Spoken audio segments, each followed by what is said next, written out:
Hello guys, so విజయవాడలో లేటెస్ట్గా Rajahmundry rose milk ఒకటి షాప్ అయితే పెట్టారని, ఒక బ్రాంచ్ పెట్టారని అయితే తెలిసింది. సో ఇంకా దాన్ని టేస్ట్ చేయడానికి అయితే నేను మా బ్రదర్ అయితే బయలుదేరిపోయాం. సో ఇది విజయవాడలో కాళేశ్వరం మార్కెట్లో అయితే ఉంది. సో ఎలాగో రాజమండ్రి వెళ్ళి టేస్ట్ చేయలేం కాబట్టి ఆ బ్రాంచ్ ఇక్కడ ఉంది కాబట్టి ఒకసారి అయితే టేస్ట్ చేద్దాం అనుకున్నాం. సో కానీ మా బ్యాడ్ లక్ అనమాట. సో మేము లేట్గా వచ్చాం, షాప్ అయితే మూసేశారు.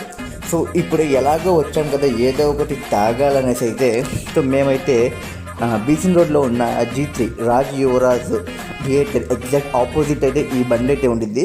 సో ఈయన బాదం పాలు అయితే చాలా బాగుండిద్ది. సో గ్లాస్ వచ్చేసి 25 రూపీస్.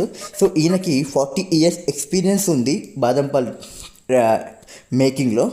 సో మేము 2-3 సార్లు అయితే తాగాం. సో మళ్ళీ ఆ టేస్ట్ నచ్చి మేమైతే ఇక్కడికి వచ్చాం. సో ఫైనల్లీ అయితే మాకు బాదం పాలు అయితే ఇచ్చారు. సో నేను మా అన్నకు ఒకటి ఇచ్చి సో నేను ఒకటైతే తీసుకున్నాను అనమాట. సో టేస్ట్ అయితే చాలా బాగుంటుంది. సో మీరు ఒకసారి ట్రై చేయండి.